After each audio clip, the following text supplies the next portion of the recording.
Hi guys, chicken മന്തിയാണ് തയ്യാറാക്കാൻ പോകുന്നത്. അതിനായി ചിക്കനിലേക്ക് ചെറുതായി അരിഞ്ഞ ക്യാപ്സിക്കം, മല്ലിയില, പുതിനയില, മാഗി ക്യൂബ്, നല്ല ജീരകം പൊടിച്ചത്, റെഡ് കളർ കുരുമുളക് പൊടി, ഉപ്പ്, സൺഫ്ലവർ ഓയിൽ എല്ലാം കൂടി നന്നായി മിക്സ് ചെയ്ത് എടുക്കുക. 1 മണിക്കൂർ നേരം മാറ്റി വെക്കുക. അടുത്തതായി ബസ്മതി സെല്ല റൈസ് 1 മണിക്കൂർ നേരം വെള്ളത്തിൽ കുതിർത്ത് വെച്ചത് വേവിച്ചെടുക്കുക. വെള്ളത്തിലേക്ക് ഉപ്പ്, സ്പൈസസ് എല്ലാം ചേർത്ത് കൊടുക്കുക.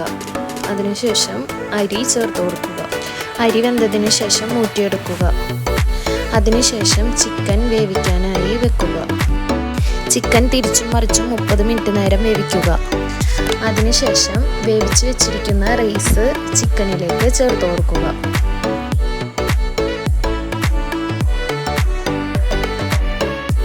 റൈസിൻ്റെ മുകളിൽ കളറ് ചേർത്ത് കൊടുക്കുക.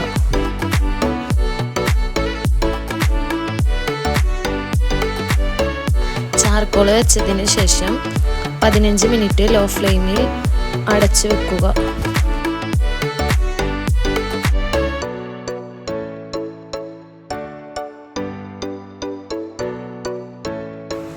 മന്തി റെഡി ആയിട്ടുണ്ട്. എല്ലാവരും ട്രൈ ചെയ്ത് നോക്കുക. ഫീഡ്ബാക്ക് അറിയിക്കുക. Thanks for watching.